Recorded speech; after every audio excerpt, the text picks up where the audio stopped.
Right, guys, so for our next game coming up here against Nats KR, we are going to put out the first team again. Great job by you rotation, guys, the last 2 weeks. Now, first team, it was a little bit average the first match week, I think it's fair to say. We only scored 1 goal. We had like a 3.5 XG. We need to be a lot better in front of goal. If you don't perform here, there might be some changes going into European qualification, okay? So you need to put out a big performance here, be a lot more efficient in front of goal. Otherwise, your spots might be getting taken, okay? Big week for you, boys. Let's go hard.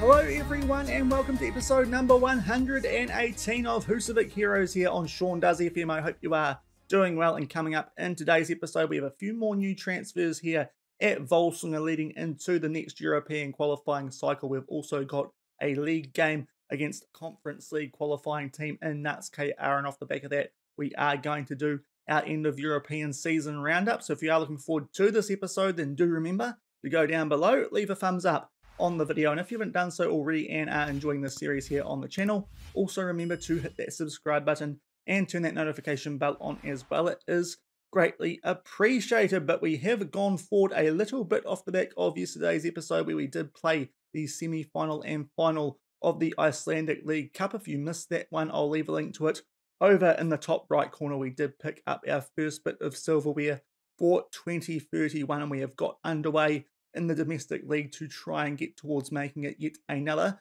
domestic quadruple. And off the back of that first trophy in yesterday's episode, we did have one more game against HK not too long off the back of that. In the Icelandic Super Cup, we picked up a 4-0 win at home, so we have already actually got a domestic double under our belts here at Volsungur for this current season. As I said, hopefully we can go on and make it yet another quadruple, hopefully with wins in both the league. That is of extreme importance with the Champions League qualifying situation we are in here in Iceland at the moment, and also in the Mulkabikkarin, where we get into the nitty-gritty of that later in the season. But before we do have a look at how we have got on in the early stages of the league season, we have made a few more transfers off the back of yesterday's episode. First off, the player who was available on a free transfer from the next gen list that we did run through in yesterday's episode did decide to join us. We only had to pay Sparta Prague £55,000 in compensation, so that does look like a very decent deal there for 17-year-old Thomas Teshi out of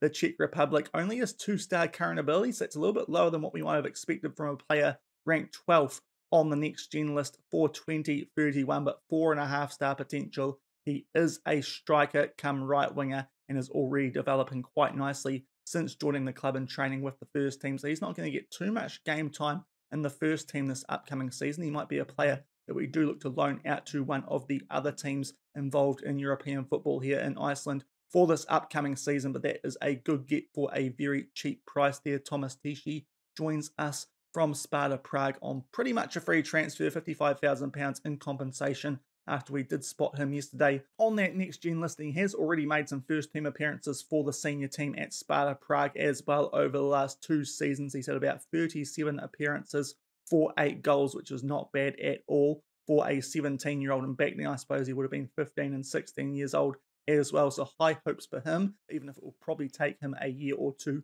to get some regular first team football. And we have also made a transfer which does actually impact our first choice starting 11, and that is signing a new right back. So we did have some spare money with the sale of Alejandro Meza, even though he hasn't actually left the club yet, and we have reinvested that money into Lee Van Tam, a Vietnamese right back. I know you're probably thinking, why are you signing a foreign right back? He is also part Czech, so that does mean that he is a EU player, so doesn't fill up one of our foreign spots, which is one of the main reasons that we did sign him, as well as the fact is he does look like a little bit of an upgrade on what we already had in that position there. And John Matthews is a bit more potential and is just a little bit better in most areas of the pitch. We actually got him out of the Czech Republic. He was playing for Jablanek there, was doing a decent job for those guys, and does look like he could be a little bit of an upgrade on what we already had there. So we're just trying to bolster up our defence a little bit more going into this upcoming European season. A new right back in Le Van Tam to go alongside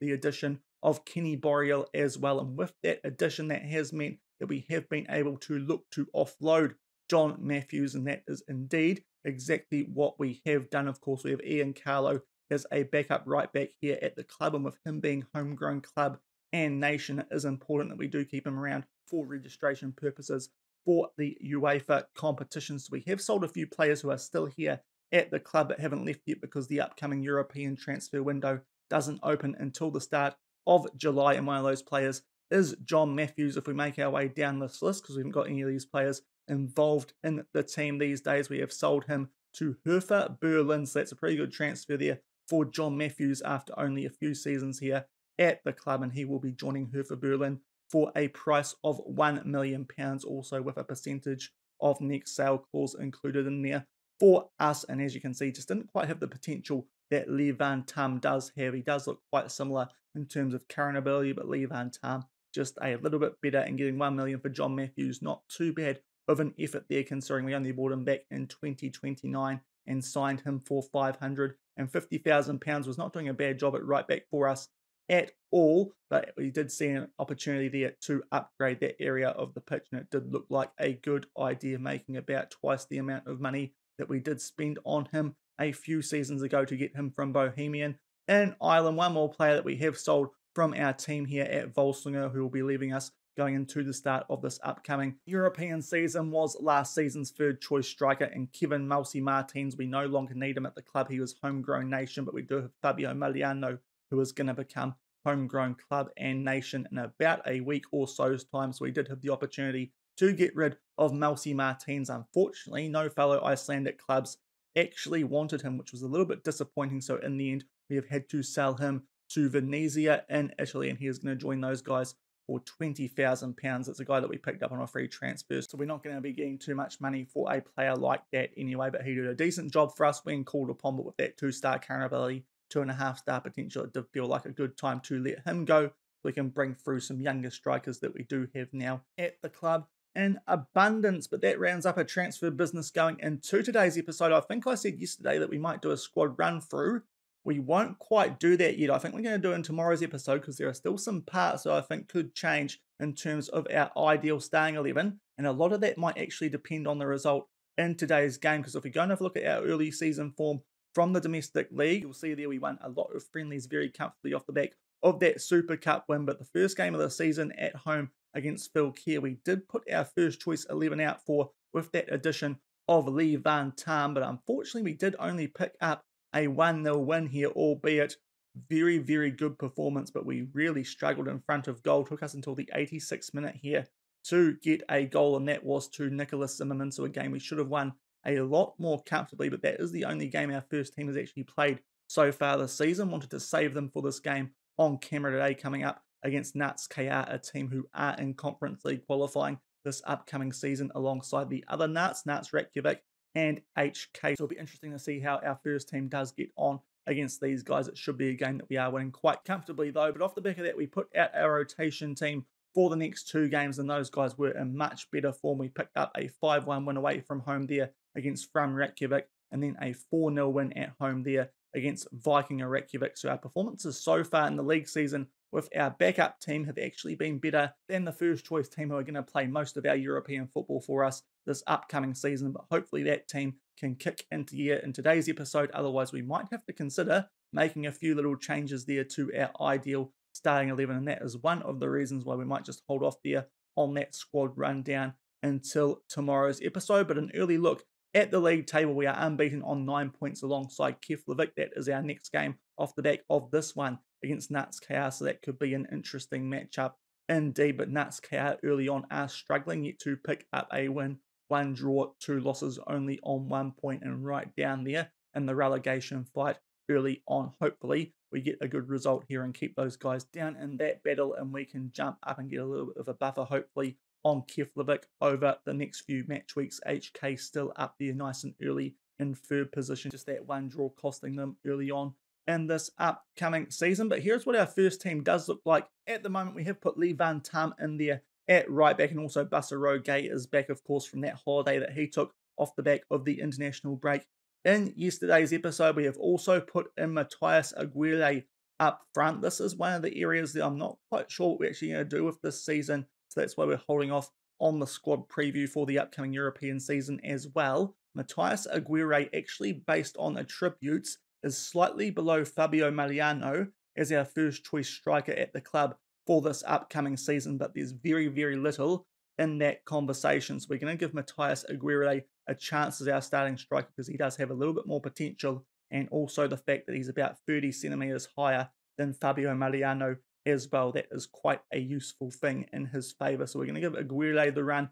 as the first choice striker. That does mean he's taking up one of our foreign spots. One of the other things we need to think about here for the upcoming European season, when foreign spots aren't an issue, is Chaka Traore is now 4-star rated and would probably in most situations be our ideal choice as our starting left winger. He was really good domestically last season and started the season off in some good form as well. So maybe he's a player who will put some pressure on Fredrik Larsson sooner rather than later. But if we want to start Aguirre in these domestic games, that does mean Fredrik Larsson is going to have to start on the left wing. Otherwise, we are over that foreigner limit that we do have for these domestic Icelandic competitions. But if Aguirre does struggle, that might mean that we end up putting a combination in there of Mariano up front and Chaka Traore on the left wing, and that might be interesting because those two are doing very good things for us in that backup team at the moment. In terms of the striker conversation as well, our third choice striker at the club these days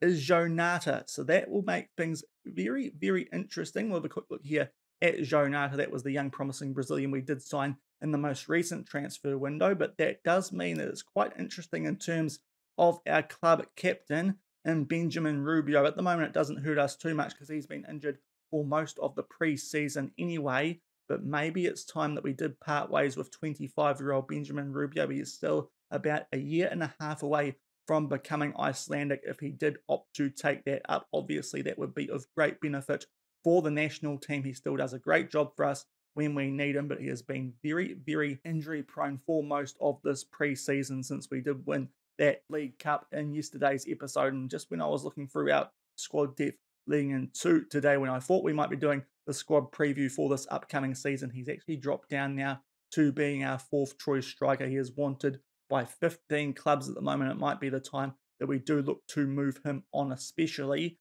prior to Champions League registration, because unfortunately I did try and take the captaincy off him, but he declined that. He said he still wanted to be club captain.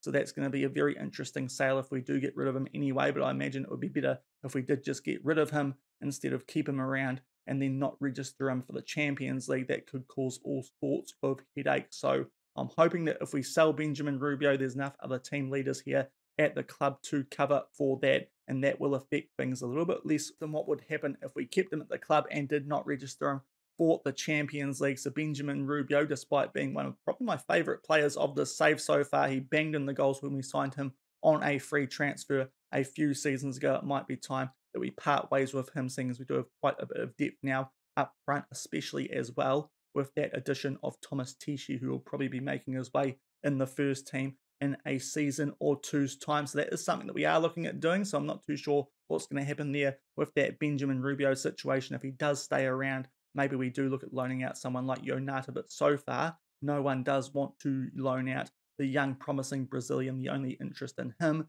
is from some very, very big clubs in terms of a transfer. The other area of this first team that might also change is right wing. Nicholas Zimmerman's been pretty good for us. Has actually started the season off in excellent form, but we've got some players at the moment who are on trial from both Man United and Man City whose contracts are expiring come a month or so's time. And one of those players there in Ogniov, he is a player who actually does look like he might be a little bit better than Nicholas Zimmerman. So if we can get him on a free transfer, he would probably take over that starting spot from Nicholas Zimmerman, and yet again, that would create some interesting situations there in terms of if we do decide to sell Nicholas Zimmerman, as he is wanted by some quite big clubs at the moment as well. And our backup right winger, Patrick Nygaard, same situation as the backup right back that we had in Ian Carlo, is again homegrown both in club and at nation, so we can't really afford to get rid of him. So there might still be some changes here in this first team going into this upcoming European season. So that is why we are holding off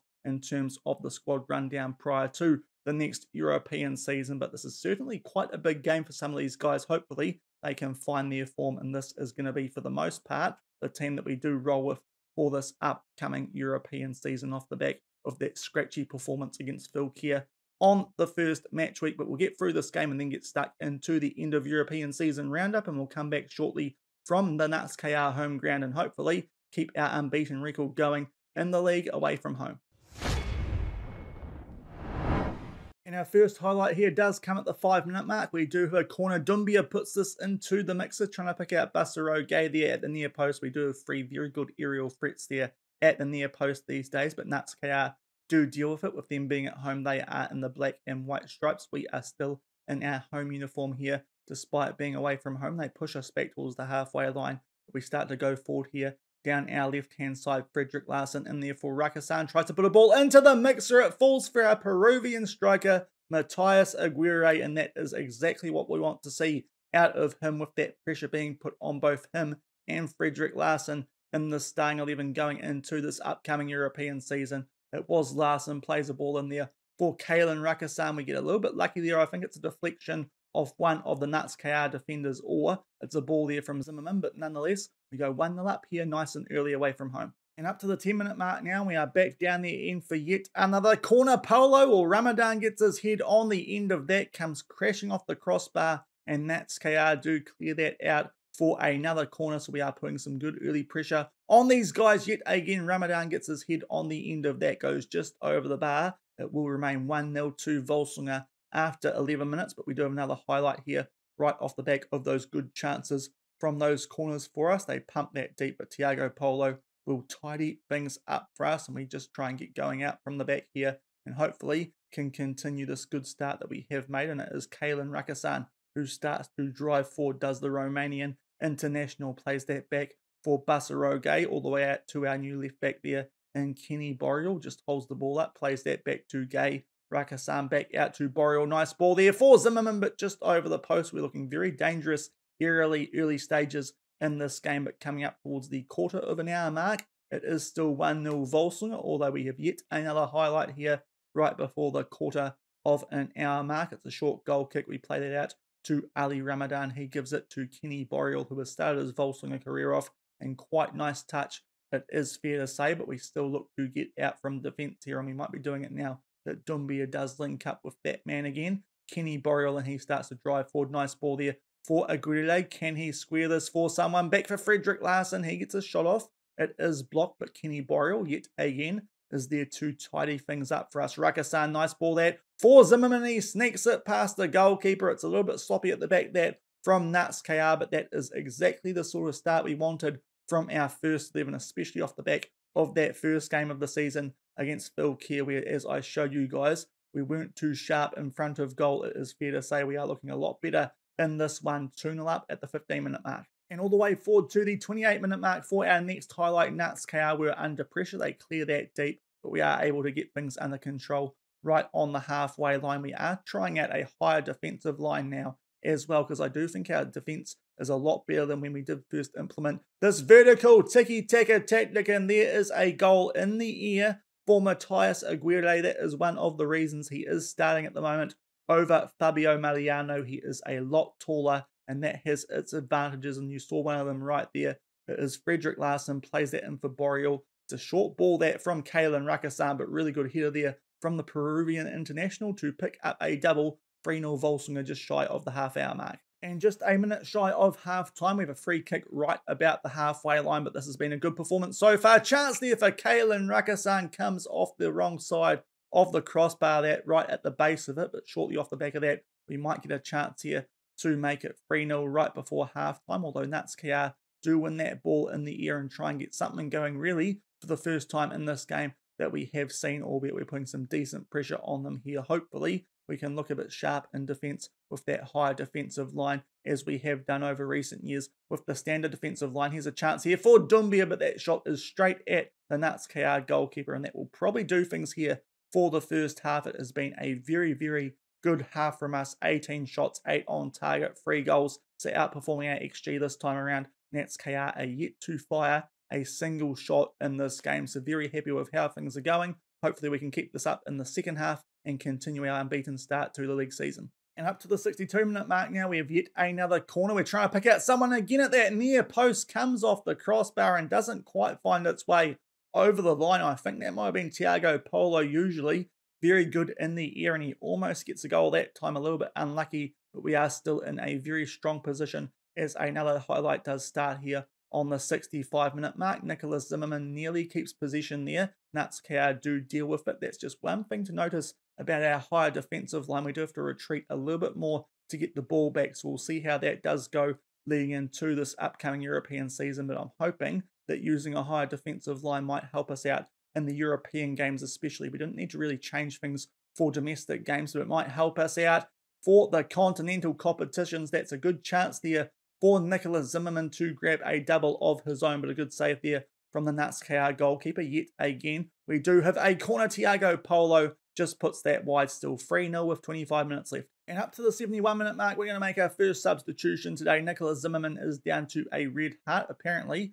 has picked up an injury, albeit no icon showing up for that. With the situation here with foreigners, as I suspect that we can't actually bring on Chaka Traore at the moment, so Fabio Mariano is going to have to come on here for Zimmerman with 20 minutes left. And almost immediately off the back of our first substitution, we do have another highlight here. Nutskar clear the ball deep, but Tiago Polo is there to tidy things up for us, and we try and play out from the back here, and Ali Ramadan gets us across the halfway line. Fabio Mariano inside the box, nice and early, and he does get brought down. There was a bit of a clumsy challenge there, and Aguirre will put that away for a hat-trick. That's exactly what we want to see out of the Peruvian striker, and that is his first hat-trick for the club. Of course, hasn't had too much game time since we did sign him a few episodes ago, tucked it away from the penalty spot to put us 4-0 up. And with about 7 minutes left in this one, Basaro Gay is down to a red heart. Karel Giroux these days down on the bench and can cover that DM role, so he will come on for Guy for these last 7 minutes with a 4-0 lead.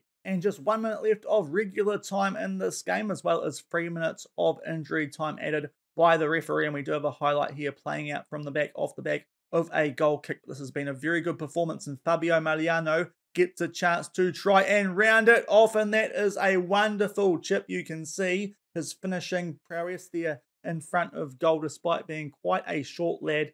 He is very, very good in front of goal and is very nippy as well. Just gets right in behind the Nutskar defence there, just chips this over the goalkeeper just inside that far post, and it does look like this might finish 5-0 to Volsungur. And that is full time in this game. We pick up a 5-0 win there against Conference League qualifying team for this upcoming European season. In Nutskar, they did not fire a single shot, and as I said, a lot better in front of goal for our first 11 here than they were in that opening game of the season against Phil Kerr. Exactly what we did want to see. Aguirre with a hat-trick and goals to Mariano and Zimmerman out on our right-hand side as well. Very good performance, which will see us stay top of the league off the back of our first 4 games of the season, albeit Keflavik do still have to have a game in hand. They could catch us up going into a future top of the table clash in our next match week. But a good start to the domestic season for us there. That does mean that most of those players in that first 11 are probably going to keep their spots there for the early stages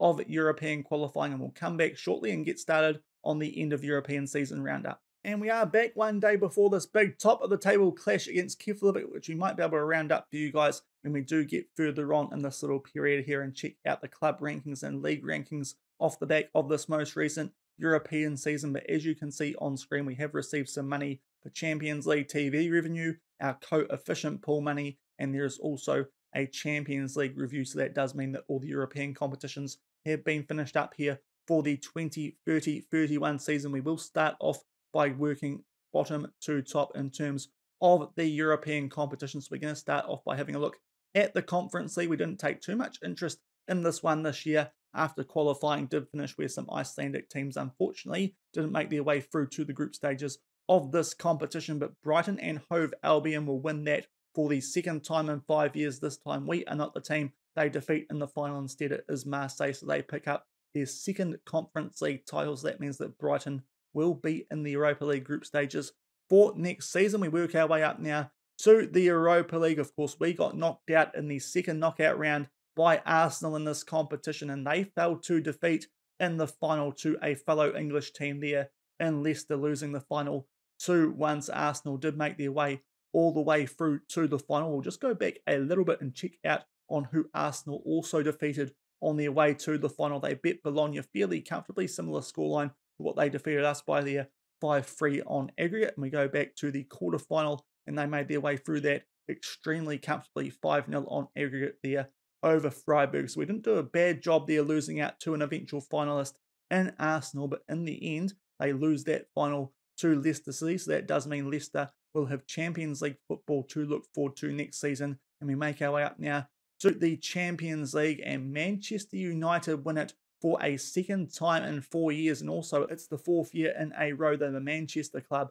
have won the Champions League as well. They defeat Real Madrid on penalties in the 2031 Champions League final. Good to see there that Kaylan Rakassan was joint top assist maker in that competition alongside Kylian Mbappe. Quite hilarious to see that Man United are winning the Champions League, albeit we are in 2031 now, so that's not quite as far-fetched as you might imagine on their current form. But what is a little bit far-fetched is that Ole Gunnar Solskjaer is a 2-time Champions League winning manager. Lol. But nonetheless, that is what the results were in this past European season, and now we can make our way over to the top 5 leagues in Europe and check out who won those. First off, we do have the Premier League, and it was Manchester City who won this by 8 points over Man United. Chelsea and Arsenal round off those Champions League spots. That defeat in the Europa League final did not cost Arsenal a spot in the Champions League. Newcastle and Brighton will get Europa League spots, so I suppose that win there from Brighton in the Conference League final didn't help them out too much either. It will be Liverpool down in the Conference League. They 100% should be winning that competition this upcoming season. That is a team who HK are probably going to hope they won't get in their group if they do make it through to that group stage draw of that competition, which you would expect based off their recent performance, making the group stages of the Champions League this past year. And of course, Leicester, by winning the Europa League, get a Champions League spot as well, despite finishing 8th. And the teams who got relegated from the Premier League this year were Aston Villa, Crystal Palace, and Norwich City. We make our way down now to La Liga Santander, and Real Madrid will pick up a 7-point win here over Barcelona. Real Sociedad and Sevilla are the other teams in the Champions League. Valencia and Atletico Madrid will be in the Europa League, and Athletic Club are the team in the Conference League. Elche, Osasuna, and Almeria are the teams who are getting relegated. Over to Serie A, Juventus pick up a solid win there by 4 points over Inter Milan. AC Milan also pick up a very respectable 92 points, and then a big drop-off to Sampdoria, who do pick up that last Champions League qualifying spot. Napoli and Atalanta in the Europa League, and Cagliari are going to be in the Conference League. Sassuolo get relegated. They were in the latter stages of European competition this past season, so that is certainly a big surprise. And also Lecce and Venezia, the team that Kevin Melsi Martins is joining, they will also go down to Serie B. Over to the Bundesliga. It does look like Hamburg have won the playoff, and because of that, they are going to be staying up in the Bundesliga. But Bayern Munich, as per usual, pick up the Bundesliga rather comfortably. RB Leipzig finished second. They had a really good past European season. Actually, we'll go back and look at that shortly, seeing as they did top our group. Dortmund and Gladbach also finish in a Champions League spot. Bayer Leverkusen and Cologne are in the Europa League, and Hertha Berlin will be in the Conference League. Hanover and Wolfsburg are the teams that are getting relegated and over to Ligue 1, and it is Clermont Foot who are at the moment in a good position to be in Ligue 1, and they would be actually making their way up to Ligue 1, as well as Sochaux Montpellier would be the team who would be getting relegated. But Paris Saint-Germain, as per usual, very comfortably picking up the Ligue 1 title. Lille and Monaco will be in the Champions League, so that's a good improvement from Monaco after having a fair few seasons where they weren't making European football. Nice and Montpellier are in the Europa League, and Lens just get over Troyes there to get that Conference League spot. That is hardly surprising considering we did a fair number there on Troyes. It was quite unusual to see them in the knockouts of the Europa League, and it does look like they might be struggling from this point forward, and the team's definitely getting relegated there from Ligue 1. Toulouse and Dijon. So there you go. Put the curse on this shirt. Have a nice. Dijon are going down to Ligue 2. And before I forget, we will go back shortly and have a look at the Champions League as well, just to see how those teams that did get out of our group did get on. Of course, those teams were RB Leipzig and Inter Milan. Inter Milan did suffer defeat in the first knockout round, albeit very respectively 6-4 there against Manchester City, but RB Leipzig just got over the top of Real Sociedad. They made their way through to the quarterfinals off the back of that and did defeat AC Milan 2-1 on aggregate there. So they were in the final four there of the Champions League, but did suffer a 2-1 defeat there against Manchester United. So did a fairly good job there. Did RB Leipzig, of course, the Europa League winners from last season, a team who we certainly can match things with on our day. That's quite encouraging signs, those guys making the semi-finals of the Champions League before losing to eventual winners in Manchester United. But those are the results from this past European season. We'll have a quick look now